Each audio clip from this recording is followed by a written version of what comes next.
Hello, and it's the 10 of us again. And for any watching, you say, no, there's only two of them, and Jim Dunn's gone. Jim has just left, catch a plane back to beautiful middle Pennsylvania in Brookville. I think that's the name. And it's Jenny and I, and I'm Terry. Today is. And we thought, today is October 20th. Yes. We're heading into the holidays. You're going to have to deal with a lot of relatives and friends of relatives and friends. And we thought we'd enlighten you about certain types of behavior. And one in particular. The one in particular behavior we're going to talk about today is defensiveness. And we all know what defensiveness is. That's when you do something wrong, and instead of just owning it up. All you boomers out there, let's just own up to what you do wrong and say, hey, I did it, I'm sorry, you move on. But there's people who are defensive, who never mention, they just can't ever admit they've done something wrong. Maybe you know a person like that, maybe in your own family, maybe you're married to one. I live with one, yes. Oh, don't go there. So let's go through the 5 levels of defensiveness of what they are. Level number 1 is just absolute denial. Whatever it is you did wrong, you say, I didn't do that. When everyone can see you did it, you say, I didn't do that. Level number 2, you say, if I did what I did do, if I did it, it wasn't my fault. Somebody else caused me to do it. Kind of a admission with a little innocence. The third one is you ignore the fact of that you did something wrong and say, hey, that person does stuff wrong all the time. That's the person who does stuff wrong. Not me. Well, you don't say not me. You just say that's the person. So that's 1, 2, 3. Number 4 is, hey, what was done wrong is no big deal. It's a minor itty bitty thing. No matter how big a deal it is, you say it's no big deal. And the 5th, and this is one of the more irritating, I don't want to talk about it. So if you got the 5 levels, I'll give it a shot. Okay, let's go through it's the holidays. Oh, I got one. In the holidays, there's always, what do they call it? The person who has a glass of red wine and they're not being careful. You've got that beautiful white carpet and they spill the red wine all over the white carpet. So here's test number 1 for Jenny. Red wine, white carpet, 5 levels of defensiveness. Take it level number 1. I didn't do it. No. Somebody else did that. Oh, no. I know who it is. It's George. He always spills wine. And hold it. You move for that. The first is just absolute denial. I didn't do it. And right. what's the number 2? Somebody else did it. No, number two. Remember, says if I did it. Somebody else did it. They bumped your arm, right? Oh, shoot. Okay, let's try it one more time. Okay, level number 1, pure denial.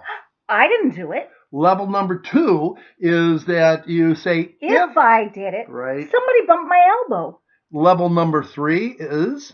You know who's the person who's always spilling wine around here? It's George. Yeah, that George, the old wine spiller. Yes. Level number 4, the little diabolical one. What do you say about wine on the new carpet? It's no big deal. Just spill a little salt. It'll all come up. And then the one we like the most, the 5th one is? I don't want to talk about it. Oh, give me one. I think you did real well. Okay. Give me one. Honey, there's a dent in the car. What happened? Oh, that's a good one. They come home and there's dent in the car. And it's obvious. It's a new car, too. Okay, so say, honey? Number 1, first of all, I didn't have an accident with the car. I didn't dent the car. Okay, and the second one is somebody else. If. The second one is, well, if I dented the car, it wasn't my fault. Somebody cut me off. What else could a guy do? Whatever. And the third one. Oh, the third one is talk about me. You're talking about me? You with a dent in the car? You wrecked 2 cars. You ran over a truck. I think you knocked a semi-tractor trailer off. And our insurance is now sky high. Ignore what I dented the car. You just say, you. Yes. Number 4, it's a little dent in the car. Oh, yeah. Of course, it's not. Half the wheel's hanging off. It's a little dent in the car. What's the big deal? Number 5. And I say, Terry. Yes. And you say?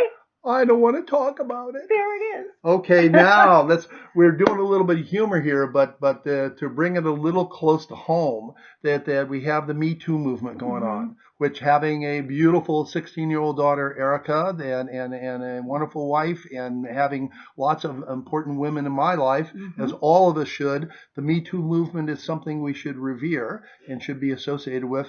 So let's do some crazy guy in the restaurant pinches the waitress's butt. Some guy pinches the waitress's butt. So take it. What would they do, Jenny?